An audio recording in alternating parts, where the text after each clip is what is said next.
Okay, we are live. Hi, this is William Ramsey. Welcome to William Ramsey Investigates. On today's show, I have a very special guest, a returning guest. His name is Terry Wolfe. If you're watching this on my three newly returned, well, the last 2 or 3 months returned YouTube channels, X, Rockfin, Rumble, you'll see a picture that I took from his excellent Substack. Check it out. It's at his name, Terry Wolfe. But he has written some stuff we're going to talk about today. And you see the title of this one is Why Not Enjoy the Digital ID and the Digital Gulag? Like, should we be terrified of it? Like, what's the worldview? It's interesting. He's a Christian. I've had, my last guest was Matthew Mavak from Kuala Lumpur, another Christian, wrote a great kind of 1984 Animal Farm type book about this new crazy world we're in of technocracy, digital surveillance, global trade, global movements. But I think this is part of it. Like, what's going on? A lot of interesting things are happening in Canada. A lot of interesting things are happening in the United States. But you can go back and check out the other books. They're also Christian-based books by Terry Wolfe. You can check out the interviews we've done on them. One was Rise of the Beast, Four Kingdoms Explained. We did that in August 2025. And then we did a two-part, Maybe Everyone is Wrong, Revelations, Conspiracy, and Kingdom of Heaven. We did 1 and 2, 2023. Fire in the Rabbit Hole was, I think, our first one, and Deception in the Truth Movement. There's a lot of deception in the so-called truth movement. We could probably do another show about that, because like I watched this one with Tucker Carlson and this one, yes, I was just like, why is this guy platforming? Anyway, The Paradox of Fundamentalism, God's Fault, Book 1. So check those out. I'll put links to all of his websites. What I have for him is The Winter Christian. I have his Substack at Wolfpox, P-O-X. He also seems to have a website there too. Yeah, he still has that same website, wolfpox.com. And then his books too, check them out. He can tell us where to find them. But today, again, we're going to talk about the digital ID and this kind of digital gulag based upon his research. So Terry Wolfe, welcome to the show. Thanks, William. It's good to be back. I wanted to reach out because I respect your opinion and I want to bounce ideas off of you. I'm always quick to admit that I'm not an expert, and I like to talk to people who are smarter than me or who have conversations with thousands of interesting people and sort of have this sense of where we are. I don't talk with tons of people, but I do the research that I can. And like, as you know, I'm always interested in the prophetic angle of things, because as much as geopolitics and sort of just normal rational analysis is vital, and we have to have facts and we have to have real reporting and journalism, I contextualize all of that within a prophetic framework to try to see what it means and where it's leading. So like in Maybe Everyone is Wrong, obviously I walk through Revelation, and so I touch on all of these things in that, and I create my own interpretation and theory that uniquely actually respects the structure of Revelation and the fact that it is structured in a very, very specific way. One thing happens, and then the next thing happens, and then the next thing, all throughout. It's a linear sequence. You can't pick and choose certain things and say this comes before that. The text itself just says, and then this happened, and another seal broke, or another trumpet sounded, or whatever. It's the only prophecy in the Bible that is so structured. And so my study, like when I think about something like the mark of the beast, which is tied in with this question of the control grid and especially the financial aspect of it that everyone's worried about, I'm thinking, okay, where in the timeline of prophecy would this happen?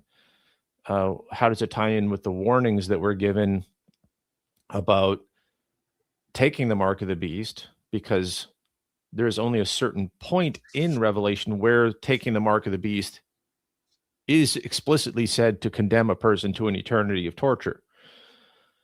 So, for example, could a person take the mark of the beast, whatever that is? Let's just have an open mind about it right now. Could somebody take it sort of by accident? Everybody's a sinner before they turn to Christ.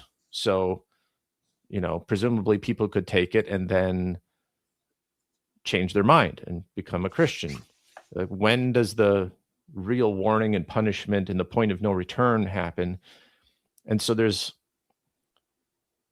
if it is something as simple as biometric ID, like signing into a service with your face at an airport or a government service or a website, if because that's a strong belief in a lot of people right now, is that it is either a partial mark of the beast or it's already at that point where you need to start cutting off entire services and have nothing to do with it.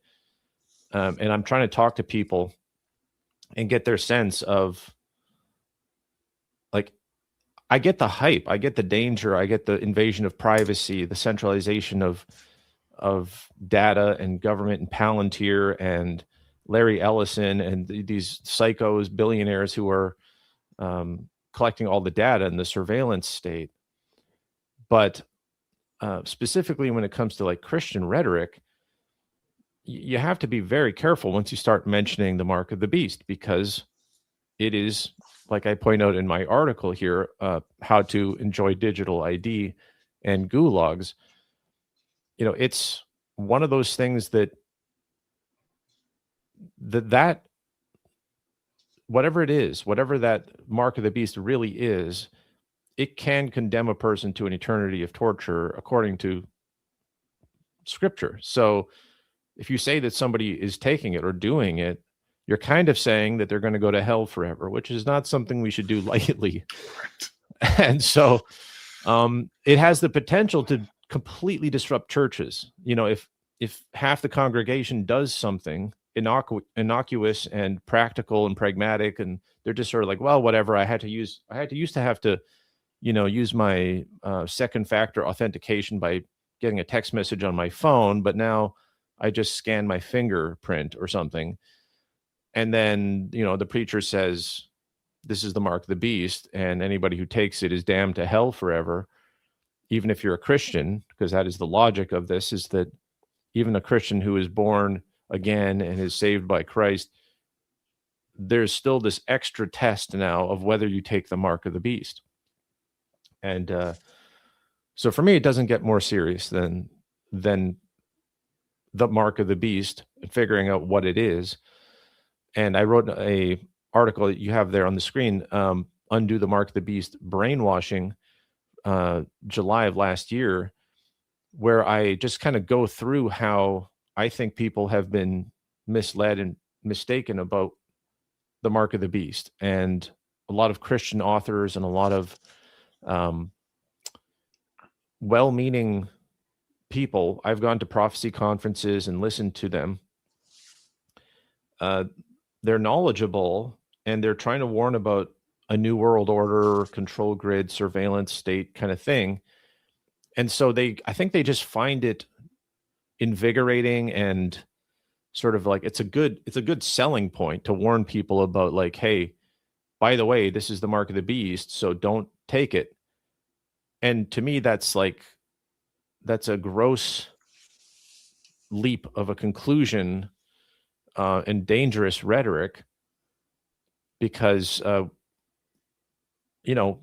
we can all picture, and I was talking with somebody recently.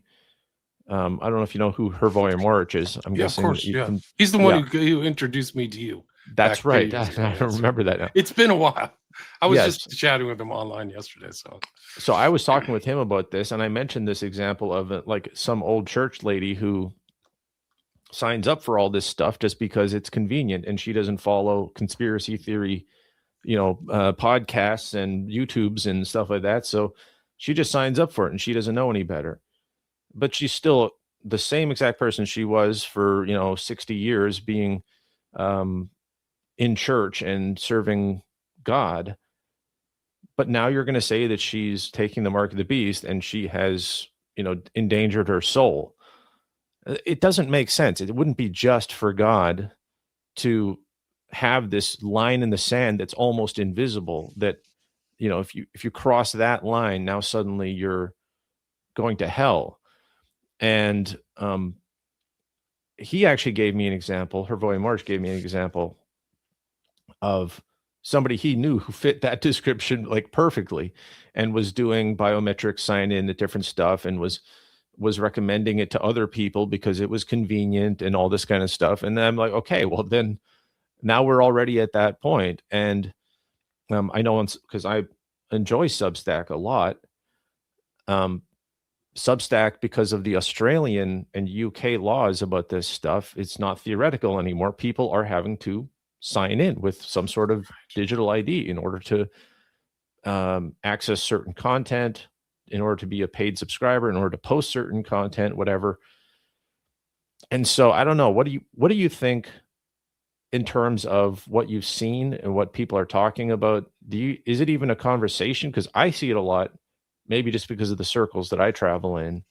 I see people being worried about this line in the sand. When does it become the mark of the beast? Right. Is it only specifically once it is required for every single transaction? Because the Bible says, you can't buy or sell unless you have it. Is there when is there a really firm starting point where the mark of the beast is there? Is that what you're saying? It's interesting. It's a good question. And it's interesting that this picture is featured right here, because this is, for people who are watching this is the original barcode. And the original paranoid conspiracy theory, whether right or wrong, is the barcodes. If you know the barcode, they're basically numbers, but allocated into horizontal lines, and the depth of each line is a number. But if the original barcode, and actually check this out, and it played out, is that it was bookended by a 6, ended by a 6, with a 6 in the middle. And a lot of people back even pre-internet days, this was kind of like, the real original conspiracy theories is that the barcode was already the mark of the beast. And that was the original paranoia, because it was placed on everything. To this day, it's still there. So whether this mark of the beast is some kind of literal practical thing, like it's going to be on your head or hand, and the beast system is it's like coming into view, like this dark age, this new world order, just like George W. Bush said in his speech. Like, it's coming into view, and it's part of the Masonic thing, stone after stone, right? So they're building this thing for us, and it's not godly. It's based Masonry, which is Luciferianism. And so, to answer your question, is I don't know, but it sure seems like that a lot of that stuff is happening. Like, there's more and more. They want to digitize everything. Cash is not approved as much, even in the U.S. So I would say that it's and these people are very dark. Most of those people who are these tech gods, these oligarchs, are not Christians. They either have some kind of like Luciferian view or view of humanity. But also, for people who don't know, is that Crowley had his own mark of the beast. I can bring it up. But he actually used something, like he perverted the book of Revelation and created his mark of the beast, which was based upon a lot of lunar, solar symbolism. And it's very graphic if you know what it means. I mean, but he would actually mark his women with that, with his mark of the beast. So maybe something very dark like that. And it kind of, and this, like, this is just talk freewheeling off the top of my head. But a lot of these people who are on this kind of more occult journey, they love tattoos and things like that. So you see a lot of tattooing and a lot of marking. Yeah, that would be kind of like a mark of the beast, right? Right. So maybe that is it. And I know there's some very dark secret society stuff. I've talked on other shows, the Black Dragon tattoo, which is a really dark secret society nobody knows about. But that's how they mark themselves and identify themselves to each other. Is that it's almost like the occulted knowledge, where the occultists can finish each other's sentences, much like Christians can, because we've all kind of read generally from the same books, hopefully drank from the same well, the well of Jesus Christ, the Messiah. But these other people who are not on that road, they know, like, symbols make, they see these symbols. Like, that's how I kind of found out about Crowley, is I kept seeing 93 on people's shirts or jackets or things like that. I'm like, why is this? I was literally in Las Vegas. I'm like, why does this guy have a huge 93 on his shirt? And it wasn't in context of like a sports jersey, right? It was something else. And so I was like, what's that number mean? And that's kind of what led to my first book. So anyway, long answer. I don't know. I wish I could give you, like, I'm not, I haven't been given prophecy to know exactly the time and place of certain things, but I do know from the Bible that you're supposed to have your lantern and keep it lit and keep watching. So maybe the most important thing is keep asking those questions and keep an eye out. And I think that's excellent. I can see in the comments that people are leaving that there's different, theories people have about some sort of injected nanotech. That's a big one. People are worried about. There's this idea of the Neuralink, something that would literally be implanted. And this year, I think Elon Musk's Neuralink has just announced they want to start mass producing the brain chips, and they want to start having an automated process for implanting it in people. I've heard other good reporting that suggests, now I can't verify it, but it suggests that the ICE detention facilities are being set up in such a way that they can disappear people and experiment on them for Neuralink, and that there's Neuralink testing centers right next to ICE detention centers on various in Hawaii or wherever it was in some places, because these people, these are federal institutions. But if they make a state level thing, there's no regulations. So there's no tracking of where the people are. And there's this kind of idea that what Trump is doing is under the pretense of, immigration raids, is actually rounding up a bunch of test subjects for various DARPA projects, because Elon Musk is not a real inventor of anything. He's just a front man for DARPA projects. And so is Zuckerberg too, right? LifeLog was DARPA. So all these things are DARPA, and so was COVID. DARPA came out of DARPA, the DARPA juice. Yeah, I read a whole book on DARPA just recently, and it was very sanitized and very like talking to the DARPA people themselves as if they're going to admit, what's going on. But I did a DARPA show with Loomis. It was one of my only shows that was literally taken off of YouTube and never allowed to be published again. So they actually deleted it, self-deleted it. They didn't say it was a copyright violation. They said, this is not acceptable. That's when you're over the target, is when they just DARPA is everybody needs to know about DARPA. So, yeah. And so tell and all that stuff. Yeah. Right. And like you said, people had thought that it was just the barcode, and I talk about that in my article too, is that there's been all these iterations of what people have thought that it was in the past. And I grew up hearing about how it was either the barcodes or would be the a microchip that they'd put under your skin. And when I did my study of Revelation, I didn't see that adding up. The main thing that I found a problem with is that all of Revelation 13 that talks about the beast, and it culminates in this mark of the beast, that chapter is about empires and about nation states and the idea of a global control political system. And if people aren't thinking about what the beast even is, because we talk about the mark of the beast, but we don't really question what the beast is. And a lot of people just assume it's the Antichrist, which I think is a very weak explanation. It doesn't account for all the interesting things that is in that chapter. And so the more I was looking at it, the more I admit, I also don't have revelations from God. I just analyze this stuff and try to use logic, but that this is talking about the Roman Empire, which is what we talked about, the rise of the beast, and how you can connect the prophecies of Daniel. Daniel has these 4 kingdoms that are compared to beasts: the lion, the leopard, the bear, and then this 4th one that is an abomination with all these different heads and horns. And then in Revelation, you have the beast with the same number of heads and horns, basically matching the exact description from Daniel's 4th beast, which is clearly the Roman Empire. And so then, if Revelation 13 is picking up from Daniel, which everybody who studies it agrees that it is, then we're talking about the Roman Empire evolving into this thing. It's not a person. It's not the Antichrist. It's this system, the Roman Empire system. And how that evolves, there's the beast, the first beast. It gets wounded and then it gets revived because Satan gives it his throne.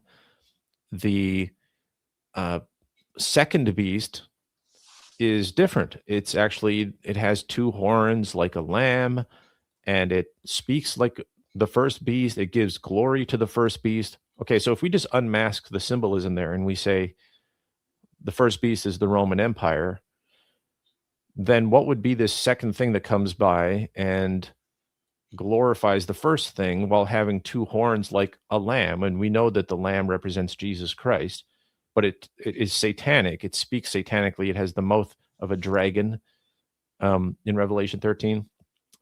And it can do these different miracles and control things spiritually.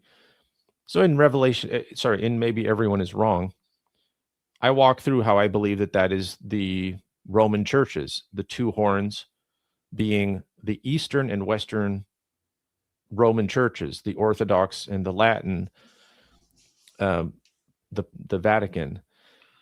And it was constantly, essentially, bringing people to, I mean, look at Charlemagne and look at the Holy Roman Empire and stuff. Like you couldn't even be a king if they didn't anoint you as basically with these Roman rituals, and people would name themselves like the Holy Roman Empire. Like, why would, it's a European empire by like a Germanic king, but he has to call it the Holy Roman Empire. Right. And people have So, said, they've criticized it as neither holy, neither Roman nor an empire. So, but that's at least how they presented it. So. But this is sort of the strange way that history is played out, is that everything keeps hearkening back to Rome. And then prophetically, if you look at Revelation 13 as that, it all starts to lock into place, that you have, and we talked about last time, the neoclassical architecture of all the democracies and the republics, and how all the Capitol buildings look like old Roman temples. And we have senators, just like Rome had a senator. They had a constitution. They had elections. Our whole system is designed to model ancient Greco-Roman society. And people still talk about how we always need to go back to sort of the first principles of this old Roman law and Roman imperialist strength, and like the rhetoric is all the same as well. So it's coming back around again, like the imperial things. Like it always happens in this kind of flow of destabilization. So to get stability and order, it's like, what are we going to do in the past? Well, we're not going to go the Nazi route. Let's do Rome, Maybe people can forget all the crimes and stuff like that, or whatever. I don't know. Although ironically, what was the Third Reich? It was trying to be Rome. Right. I mean, those are Roman salutes, right? Those are like, it's just like a new Rome. Sorry to interrupt, but here's what Crowley's Mark of the Beast looks like. It's basically a solar phallic kind of thing. But this is what he I don't think he had the 666, but it's basically a bunch of planetary signs and then the 7 starred insignia. And then I know that you're interested, we're talking about the Catholic Church. So let's do St. Peter's Square. I'll get a bunch of hate mail for this one, but I don't care. Note the theme here, guys. This is supposedly the holiest place in the Roman thing. This is a solar phallic design, guys. And there's overlapping, and you can make a lot of excuses like, Rome has taken over the pagans or something like that some people have made this excuse for this design. Yeah, it's still extant. And that big phallus right there in the center, that monolith, it's what's it called? It was brought from Egypt by Caligula. It's literally like a symbol from Caligula, like one of the most depraved, degenerate murderer, every vice imaginable is literally sitting in front of St. Peter's Square. It's really sick. An obelisk. That's the word I was trying to figure out. Obelisk. You've obviously got the Washington Monument, mirroring that. Go to Buenos Aires. There are, or go to Cleopatra's Needle. They're almost in every major city. You have an obelisk. And it's all because of the secret society influence. So if I can, if I just look at Revelation 13, it's describing this beast that evolves, and it keeps hearkening back to Rome, and it wants to control the whole world.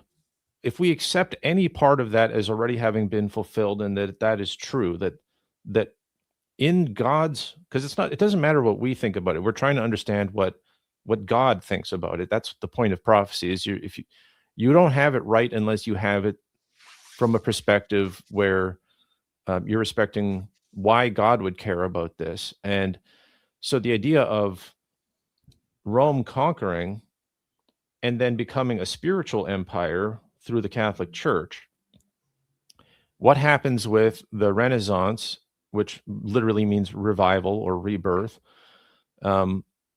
It's the rebirth of Rome, and it creates this constitutional republic system that everybody has to model, and they start overthrowing governments, bloody revolutions.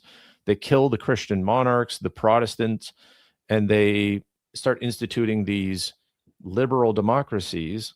And I don't care about politics at all. So I'm not even saying that constitutional Christian monarchy is good, or who cares? I mean, we just live in the world, and it's going to keep getting worse. That was not some sort of ideal state, but this is just how the beast operates, is that it conquers and it destroys, and then it models things after itself. And that is how the conquest works. So then if you look at the image of the beast in Revelation 13, the image of the beast is the final figuration of this that we see in Revelation 13. And it says in Revelation 13:16, and the second beast, which would be this Catholic, Orthodox spiritual system that is underpinning a lot of modern politics, through secret societies. I fully believe that the secret societies that like Freemasons and Illuminati, all that kind of stuff, ultimately is Jesuit engineering. And the Jesuits have this whole history with their origin being basically from Spanish converso Jews that were being forced in Spain to convert to Catholicism. And they did, in a sense, but they were kind of neither here nor there. They didn't feel at home either way. And so they had these secret societies where they would talk about big ideas, and they would talk freely in secret about spirituality and mysticism and secret knowledge and all these things that had been forbidden under Catholicism and under Jewish law. But now they were sort of in no man's land spiritually, but very smart and with a lot of new material because of the age of sail and discovery. And people always forget about New Spain and the fact that America was largely Spanish for hundreds of years. And the Jesuits were there, and they were figuring out, all sorts of interesting things there. So they're the model for a lot of secret societies, guys. The Jesuits, and some of that secret information in the initiations comes out of the Jesuits. The hand signs goes into Masonry. The SS modeled themselves on the Jesuits, so they were still influential, like so many Jesuit schools in the United States alone. So yeah, really important. And I believe the Jesuits were sort of a necessary adaptation that they made, but that fundamentally the bulk of whoever that group was, the Los Alumbrados, as they called themselves in Spain.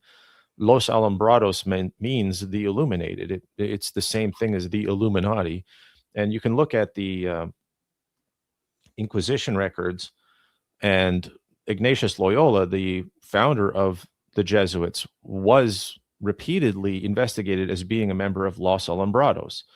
And it was largely it's exactly the kind of stuff you look into. I mean, it's this feminine, mystic led cult of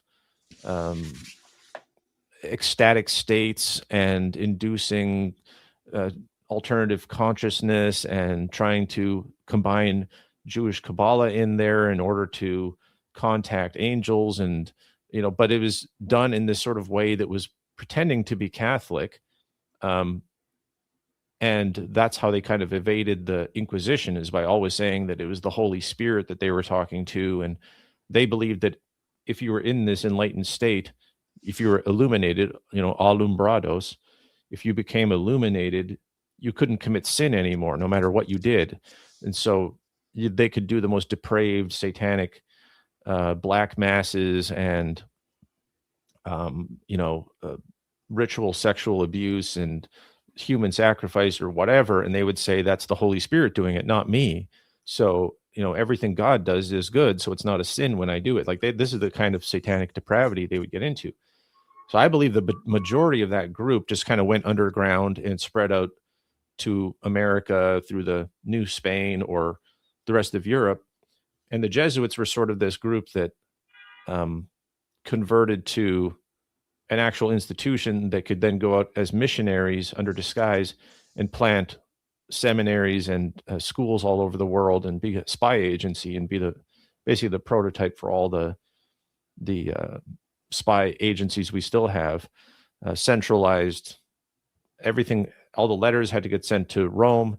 Rome would then basically authorize projects in distant lands, and then the Jesuits would go and set up colonies in different places and essentially enslave the local population under this religious guise. And they ended up making so much money that they were pissing off the European kings, because they wouldn't pay any taxes, because they said they were just this religious order. And anyway, they ended up getting banished and suppressed. And it was right at the suppression of the Jesuits that I think it was 1773 or something like that. It's like immediately you have this explosion of revolutions across America and Napoleon, and you have all these crazy movements that come up, and Napoleon goes and unseats the Pope and desecrates the Vatican, and he just seems to have this perfect knowledge of what's happening around Europe at all times. It's like the idea that Napoleon was a Jesuit puppet is something I fully subscribe to. But the point is that if this is how the image of the beast operates, as a secret society that is recreating classic Roman democratic republic system, then the question of what the mark of the beast is needs to change from just some technology that pops out of nowhere and isn't connected to any of that, to how does this integrate into this very interesting story of the Roman Empire evolving. And what this is going to, one of the reasons I wanted to talk to you and to talk to other people that I respect about this is because people are focusing so much on this technology, but I think in a much more reasonable sense, the mark of the beast is supposed to be something that goes into your right hand or your forehead. And throughout the Bible, that is used as a completely spiritual, figurative language, like being marked, even not just the right hand of the forehead, but being marked in your right hand in the forehead is a symbolic statement about your loyalty, that you are loyal in your right hand, which universally people were considered to be right-handed. If you're left-handed, you were considered to be a freak. And still extant in certain parts of the world. Left-handed is associated with left-hand path and witchcraft. Absolutely. And so the idea of your right dominant hand being dedicated to a certain thing, or your forehead, which is the center of your thoughts and your mentality, being dedicated to a certain thing, that's not like, we should not, it's kind of a childish understanding to be like there's going to be a physical microchip, or like maybe it could get to that point. It'd be funny if it did, because it would be like so blatant at that point. But according to at least the biblical logic, we should be expecting this to be more of a loyalty test. And so if your actions or your thoughts are, I'm just going to say this because I need to get people's feedback on it. I literally think that the Pledge of Allegiance is more of a mark of the beast than technology, than digital ID. You are literally pledging. A pledge is where you give something up as an offering in order to, show your loyalty. It's a type of sacrifice. And if you're saying I'm going to pledge my own allegiance as a Christian, especially, although this would apply to non-Christians, it apply to everybody. The idea that you're like, why would you do that? You're supposed to be loyal to God. You're not supposed to be. We're never called to be nationalist or be aligned with a nation state. And if America or this whole Romanized liberal democracy, but if you look at the Eastern and Western Rome sort of dichotomy that we have, where you have all these Orthodox countries, the former Soviet Union states, and all the stuff that the Orthodox Church controls, which is just a different paint job than the Catholic nations, you have most of the world under the control of this Roman church system. And these people are all pledging their allegiances to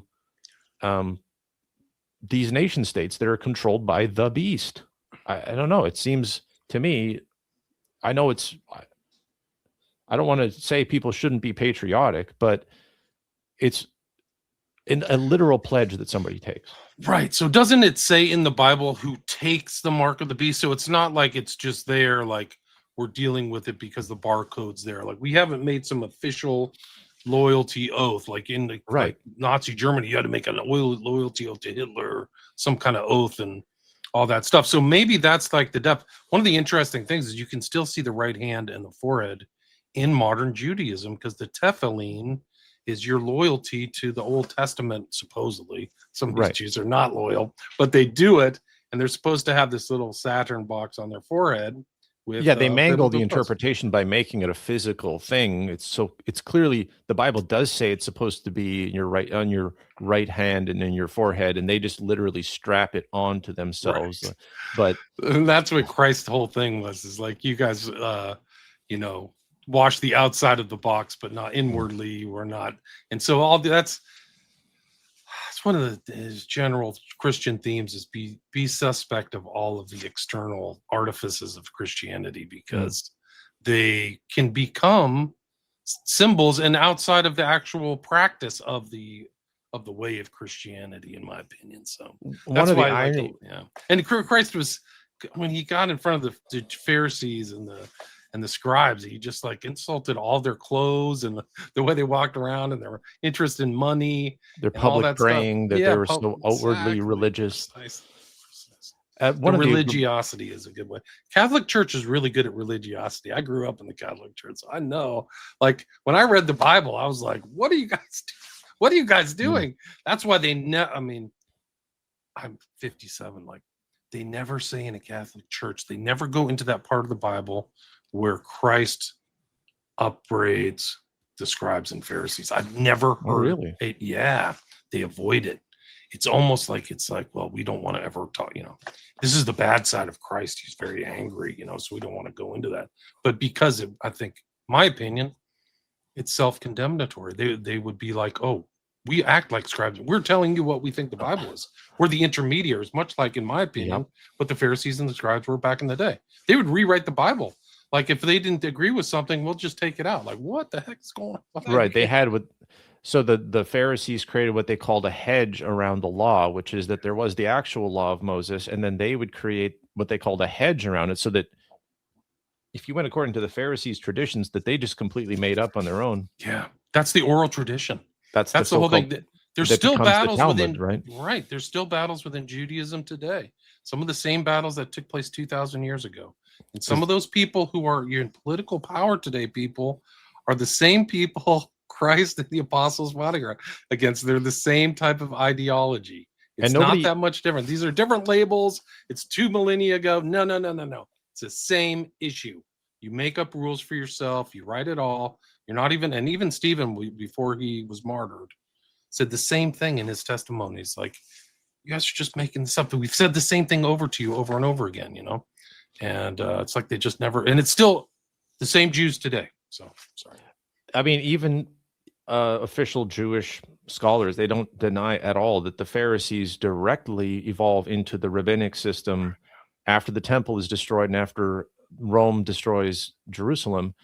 They get scattered, the diaspora, and they just create the rabbinic system, and they basically systematically eliminate and get rid of any of the legacy of the Sadducees, who were the official priesthood of Jerusalem. They hated that there was a bloodline of actual priests, which, not that the Sadducees were great either. Jesus criticized them as well, but they were at least the real priesthood. The Pharisees were just a made up, traitorous, scheming group that formed out of this desire for education. And so they claimed to be educating everybody when in fact they were just making up stuff because they didn't understand it themselves and they wanted more control. And so the rabbi system comes out, they create the Talmud, and then the Talmud is this dialectical, have it both ways, talking out of both sides of your mouth, crazy book, or library of books, actually. It's enormous. It's like 36 books. It's like incredible amount of writing. And then there's the Babylonian one and the Jerusalem Talmud, which I don't really understand the difference between those. But, there was a lot of Jews that stayed behind in Babylon and didn't go to Jerusalem when the Jews were liberated under the Persians to be able to go and rebuild. 600 BC, 6 or 500 BC, something like that. Yeah. And so the idea of, this is actually what I was talking with Hervoy March about mainly, was the idea of future Israel today being fulfilling the Whore of Babylon prophecy in Revelation, and how many different ways Jerusalem gets identified as Babylon, and the parallels there, but that's a separate topic. But yes, this idea of symbolism, symbols have this weird way of containing knowledge, but being very easy to pervert and corrupt because they're not explicit, they're suggestive.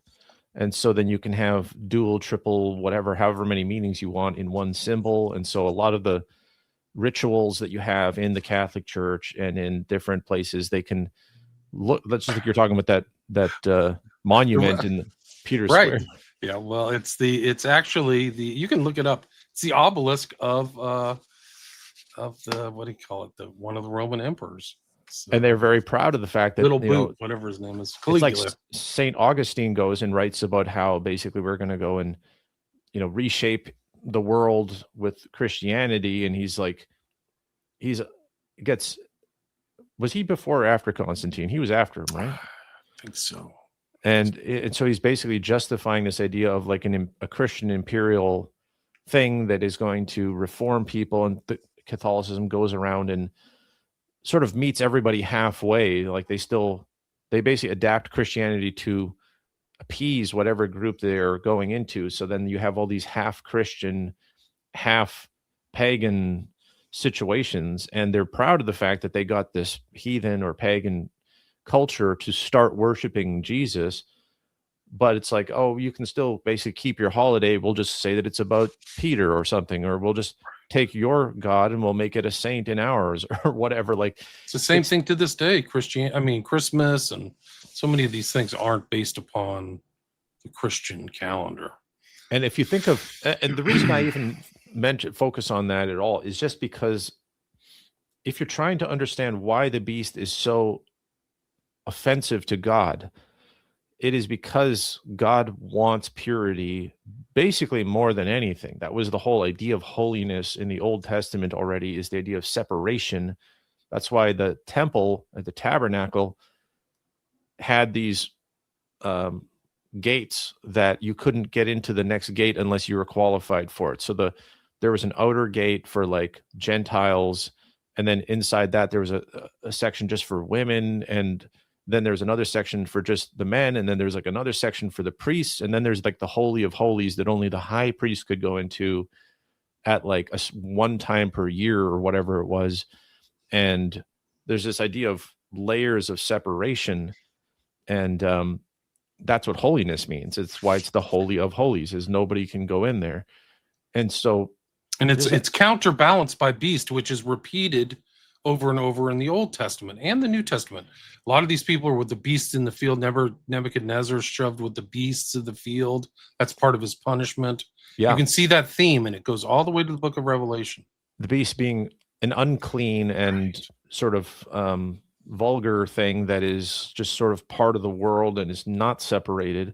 And so the idea of this giant beast that mingles everything together, the syncretic, as it's the proper term for a syncretism, this idea that you merge religions together, is almost it is in a way the most satanic of all. To take something holy and mix it with the unholy is why all the black masses and all the dark rituals and stuff, they always try to take the holiest thing they can and then pervert it, because that is much more offensive than just doing the evil thing on its own and rejecting all the good things. If you can take something good and subvert it, that's more powerful.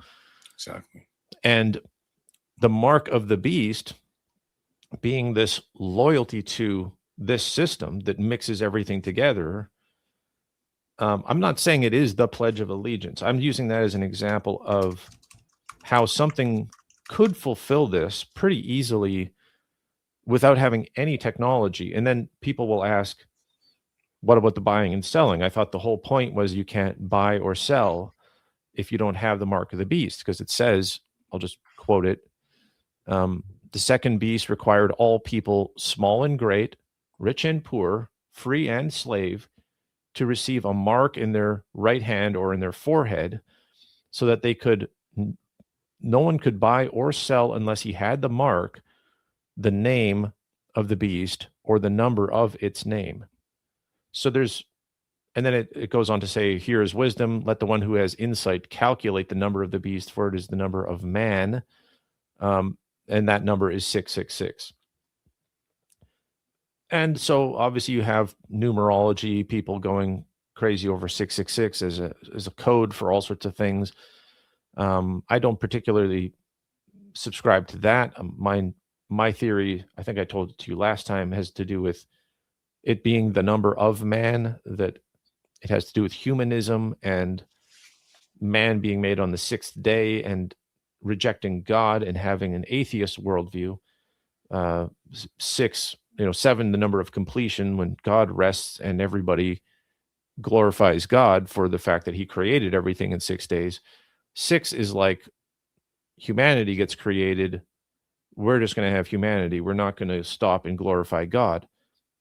And there's a whole logic for why throughout the Revelation you have a conspicuous amount of times that the angels are warning the world and warning people to glorify God and to not deny that he is the creator of everything. And it's kind of weird because it's only quite recently, historically speaking, that anybody denied that there was a God. Like, atheism is a completely new invention, basically in the 1500s with humanism and this idea that God doesn't matter. We're going to have a human judgment for everything. Humans, I forget what the name of the Greek philosopher was, but Protagoras or whatever his name was. Anyway, Pythagoras? I think it was where we get the word protagonist from.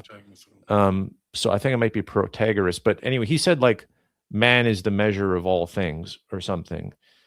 And the Renaissance, because they had this huge influx of Greek texts and all the intellectuals started to read these old Greek philosophers, they read that and it started to circulate that this idea of let's be more like the Greeks. This is why the Renaissance happens, is all this Greek text comes in and influences the elites of Europe in the 1500s,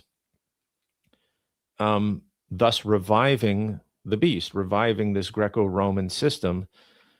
And they create humanism, which is this philosophy that still is dominant today, that God should not be part of the conversation. everyone acts in their own interests, and we create our own standards for everything. We don't need the Bible. We don't need God's influence. And then, of course, the Catholic Church and the beast system having that in its back pocket, where if you do want to turn to God, they want you to turn to that version of God. So there's a fallback, that even if you try to be a Christian, they're going to try to deceive you. But is it Protagoras? I think so. Yeah, I think that you got it right. So anyway, this idea of the mark of the beast could be fulfilled, and I want people to think about that it could be fulfilled without any technology. And the buying and selling aspect, the reason why it affects the rich and the great, the small and the poor, the slaves, the free men, and all of that, would be more about the ability to do trade, especially as a nation. And so I know it says all people. Okay, it does say all people, but we are talking about a system that is an international finance system, international banking. What countries are sanctioned, tariffed, and not allowed to do trade? Their trade routes are blocked. Anybody who does business with them are cut off, and you basically are starved and isolated. It's China, it's Iran, it's, these different countries that have not submitted to the beast. These are rich or small, great and poor countries. There's a huge variety of countries. I mean, by now it's almost completely consolidated. There's almost no one left that doesn't submit to this International Monetary Fund global banking system. But essentially, that is the method by which the image of the beast has conquered the world, is through banking, finance, debt, and this idea of whether you can buy or sell. Because in order to succeed as a nation, it's always been true from the beginning of history, you need to be able to trade your goods, or else you're just kind of going to be very primitive and stuck, and you're not going to have any success. I believe this is not going to culminate in prophetic terms in an actual personal mark of the beast that somebody has to take in order to buy or sell, but the pressure is always in that direction, that in order to prosper, and I would even say, look at the dissidents, the whistleblowers, the journalists who speak out against things. Suddenly your bank accounts can get frozen. You can be basically blacklisted unofficially from all sorts of, certainly in Hollywood, and if an actor ever is found out to be a Christian or to criticize the system and stuff like that, suddenly they can't get work. And it's not a literal, every single transaction that could ever take place requires this magical technology to be the mediator in between. It is a system of oppression whereby the more you reject the beast, this false Christian, false Greco-Roman idea of liberty, the idea that the country's a meritocracy and we vote our good representatives in and they represent us, the people, and all the lies and bullshit of the beast system that we live in, the more you expose that, the more you become financially pressured and divorced from being able to participate. If you just look at that as a fulfillment, because almost everyone would agree, everything else in Revelation 13, we're not literally looking for a beast that has 7 heads and 10 horns. Nobody expects that's going to be a literal thing that deceives the whole world. Like, if you can have a little bit of metaphor in there, the idea of this beast requiring all types of people to receive this mark, which is not a physical mark, it's a loyalty test, then we have already had the mark of the beast for 500 years. And and then the idea of digital ID is sort of the last, the thing I wanted to get most recent iteration, right, of this whole loyalty to the world system, so to speak. Isn't that like one of the subtext or meta text of Christ's teaching is to not be of this world and like put all your coin in heaven. And so like Yeah. there's people who've made that mark. Like there's people who said, like, I'm of the world. I'm going to take the best things of the world. Mm. And I don't care about my eternal reward or what, whatever. They reject the offer of heavenly reward, so to speak. So then so there's people who've taken that oath. I mean, or said it in their own mind, It's an excellent point, because the dichotomy is so clear with Jesus being poor and never telling his followers to value worldly wealth, worldly status. If you want to go the opposite way of Jesus, then yes, you are pursuing wealth. And then if Satan can control the method by which you get wealth, then almost by nature, in order to have that big success and wealth, you have to violate Christian principles. And so there is that dichotomy between the holy people who want to be separated from the world. You want to be more like Christ and less like the rest of the world. And those who are willing to essentially sell their soul. And Jesus even says, what would a man give for his soul? And yes, he talks about how you should put your treasures in heaven where it will never rust and where nobody can steal it and nobody can take it away. And there's all these reminders that if you get persecuted for God, for serving God, that you will get rewards in the next life. And so, ultimately, you are not to envy anybody because they're rich in this life, because that doesn't count for anything. Those people, he says that the rich will not enter heaven, or that it will be as hard as a camel going through the eye of a needle. He also says they already have their reward. Like they're almost like not part of any of heaven's benefits or something like that. Like, yeah, they already have their reward, money. That's it. I didn't even think of that. Like, that's such a good point you brought up. I was thinking of all the nuances of the prophecy, but the blatant, like, common message of the gospel is so tied in with this as well, that it speaks to the beast system being an ambitious, global, all-consuming, mingling, violating, perverting system that controls wealth and consolidates it.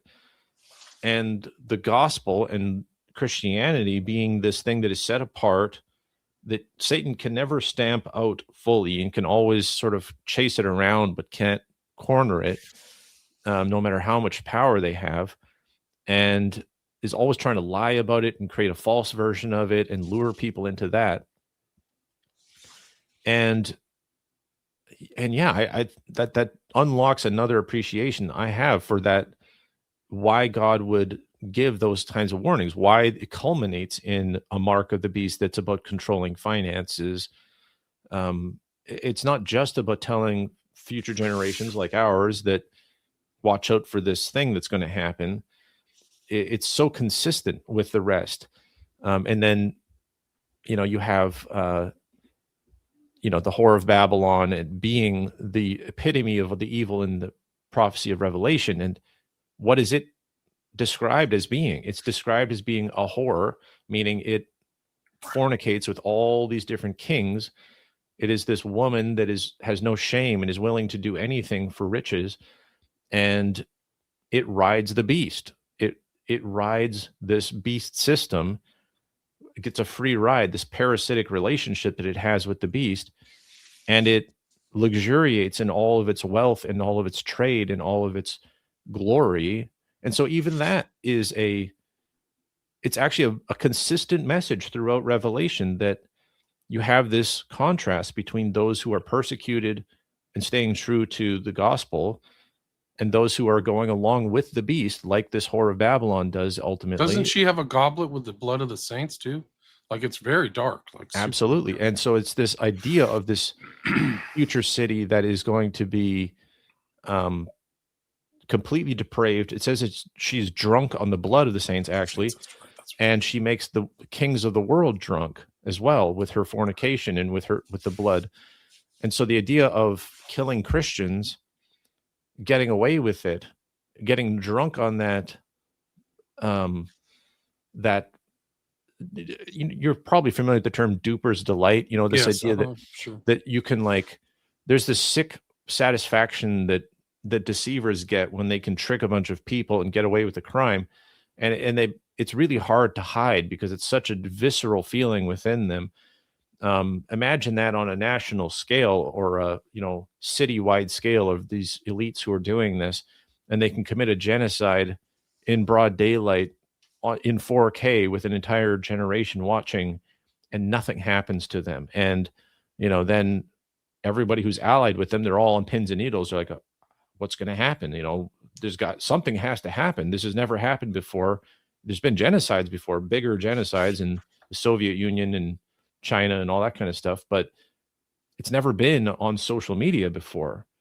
And so it's like, and then nothing happens. There's essentially no consequences. Like, that would kind of make you drunk with madness and with power to be like, we can just start killing people. That doesn't even trigger a revolution of any kind. And so this idea of the Whore of Babylon being the pinnacle of this, the opposite, taking the mark of the beast so much, being so invested in this beast system that it denies God, it denies Christ blatantly, wants to build the third temple, so that they can have their own high priest, because Jesus is our high priest, but he's our exemplar of the temple, right? So he passes away he's on the living cross, temple, and the seven,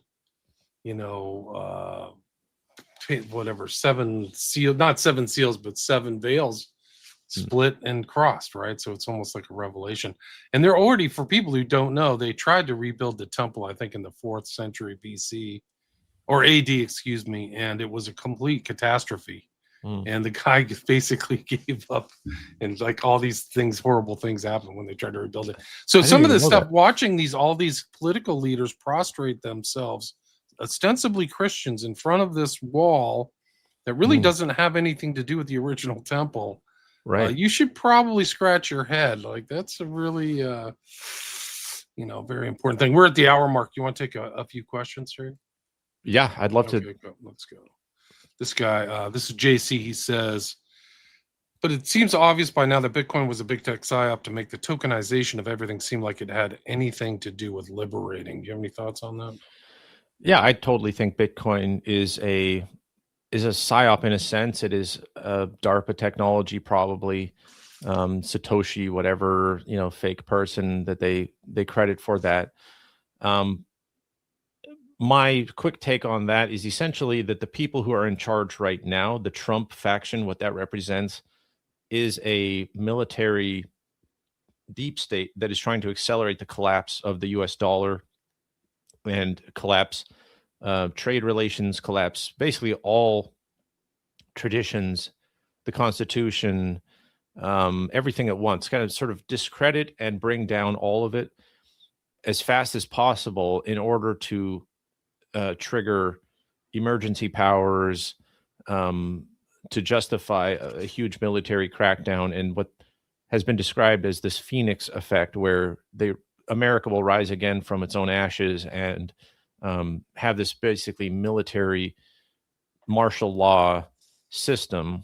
This is basically the plot of Dr. Strangelove and the Nazis underground, How I Learned to Love the Bomb, the idea of wiping out humanity and starting over, and you get to repopulate it. And this Nazi, neo-Nazi movement gets to sort of take it over. And so Bitcoin is a part of that, because think of how many billions of dollars are getting funneled into nothing at all, just into this void, this black hole of nothingness that is Bitcoin. It's just the ultimate bubble. It serves no purpose. People just compare it to gold as if that's even remotely logical. And then if the dollar collapses, I mean, that wealth normally should be circulating through the economy and affecting wages and growth and investments and stuff like that. But I think Bitcoin is this sort of gamble they took to say, you'll have this investment, which when you sell your Bitcoin, you're just going to use cash again. So you're just putting it back into the cash system for more cash. So it's not really no one's going to use it for trade, and nobody even thinks that it will. And then it's this high energy consumption mining stuff. There's so many red flags around it. But yes, I think that it's got so many contradictions in it. And when you listen to Bitcoin people hype it up, they never want to address these things. It's always just, who cares? It's just, you can get rich doing it. It's like, oh, okay, that's classic bubble psyop sort of terminology that people are using. Yeah. Another question is, from Zizix, do you have any ideas or information on resistance or disabling this kind of system? Well, my Substack is winterchristian.substack.com, and one of the most common themes of my writing on there is, what can we even do? Let's not have false hopes and delusions of revolution at this point. I believe the concept of the winter Christian is, the winter that I'm talking about is the tribulation. It is the tribulation of Christians, especially, although there could be a wider dragnet of dissidents and people trying to do a revolution that get dragged into that. But essentially, there is a control system here that is powerful enough. You're never going to upend what we're talking about. You're never going to stop a military intelligence insider cult from, I mean, look at what they did with Maduro. And like, you think you can hide in the woods and have a box of ammunition and like go fishing and you're going to survive.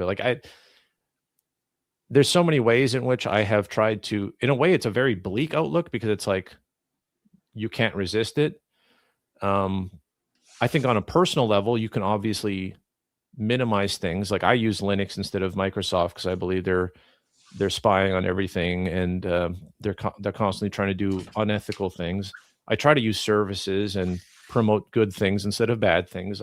We can all do these personal things, and there is some cumulative effect. But essentially, I always resort to the Christian logic that we're not even supposed to value our own lives that much. I mean, to be responsible, to have so I can see people using cash and whatever. In this article that I wrote, I literally used the logic of Jesus saying, "Render unto Caesar what is Caesar's." Whose inscription is on the coin? It's the Federal Reserve. I mean, this is not a good entity. Cash is not a holy good thing. It's a fiat currency that is controlled by them. If they wanted to recall all the cash and say it's not valid anymore, you would have no argument because they control it. And Jesus basically says, give unto Caesar what is Caesar's, give unto God what is God's. You have to live within the world. You don't have to endorse it. And so rather than thinking of resisting this and trying to somehow overthrow it, I think the more wise approach is to say, how much can we expose it and how much can we help people to escape from it spiritually, so that they don't get corrupted by it. And then the rest is in God's hands, what your fate is. It's a great answer. We are at the hour and 8-minute mark. We're about 70 minutes in. Is there anything else that you'd like to add, or anything you'd like to tell people about what you're working on other than the Winter Christian? I am writing more books. It's a little too early to try to promote them, but I would suggest people. I am now starting my podcast up again and trying to do more interviews. And so if people want to listen to episodes that I'm doing on that, I have a podcast called the Not Done Yet podcast. I'd appreciate subscribers there because I just restarted it. And my books are there on audio form. If you want to listen to for free, Maybe Everyone is Wrong, Revelation's Conspiracy in the Kingdom of Heaven, where I walk through Revelation. You don't have to pay anything. Just go listen to it chapter by chapter on the podcast. And then Fire in the Rabbit Hole is also in audio form there. And so that's for people who like this, who like podcasts and want to learn more about this. And other than that, I'm really just happy to talk to guys like you that, have experience and care about these things and are willing to, discuss controversial takes like this. So yeah, but I mean, I think it goes back to like, let's get back to the scripture, keep your lamps lit. You know, some of these things happen. Maybe who would have thought this genocide in Gaza would have happened in our lifetime? Like literally, I think there's 750,000 people murdered, and half of them are children. And then all the wars, like we've involved in some border war in Russia. The United States is the primary activist in this, another kind of genocide, because I think the population of the Ukraine was 30 million. 2 million people are dead there from the war, and then another 10 million left. And then it's getting worse. They're not the US, foreign policy establishment or whatever, including Trump, are involved in all this stuff. So these rumors of wars and rumors of wars in Iran and Nigeria and Venezuela, these are all real. And then there's just the Greenland, it's not stopping. It's some kind of global chaos thing. So and the thing is just that the more this happens, I'm seeing it at a ground level with just ordinary people I work with and talk to, and I see it all over social media. People are starving for an answer for what this means.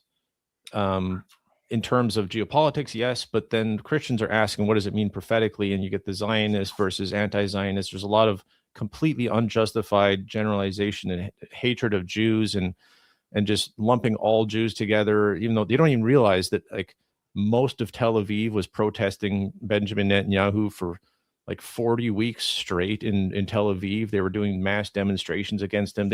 They just mix all this stuff together. It's a very dangerous thing to start just suddenly taking these dramatic black and white stances on it without going back to scripture and asking what's actually going on there. That's one of the reasons I feel like the more you study it, the more of a balanced view you can have. And so I'm trying to sort of recontextualize it so that there's not as much grifters and extremists coming out and taking advantage of people's outrage. Right. So OSP says, I guess the only hope is that it says those who choose to take the mark, meaning there's a choice, but then again, that's the whole heads coming off shoulder stuff. So it seems to me that people make that choice to take that mark of the beast. And if you want to see kind of a satanic depiction of Crowley's mark of the beast ritual, you can see it at the end of a movie called The Ninth Gate. And it's really heavy duty. And the beast is Johnny Depp, good friends with Damien Eccles. So some of the stuff is very relevant. Like I've had the misfortune of reading a lot of Crowley's ritual magic stuff. But great talk. Thanks for everybody for listening. We had 120 live listeners, a lot of great comments, a lot of the guys I've seen before. So thanks to everybody for joining in. Any last words, Terry Wolfe, before we end it? Is there anything you'd like to add? Just God bless you, and let's all keep our lamps lit and be skeptical of the false hopes that people are putting out there. The people who are doing the psyops know that we're desperate and we're anxious, and they are very keen to try to offer all these solutions and false hopes constantly. And we need to just have our hope fully in Christ and not trust anything in this world to be the solution. Amen. Great way to end it. Again, it's Terry Wolfe. Check out his Substack, The Winter Christian. We've done 5 shows. If you missed the intro, guys, you can check those out at William Ramsey Investigates. Just find any kind of place and search thing, and it's WOLFE, Terry Wolfe. And we talked about the digital ID and the digital Gulag. We are all kind of getting deeper, more and more entrenched in. So, Terry, thanks so much for your time. Really appreciate it. Thank you.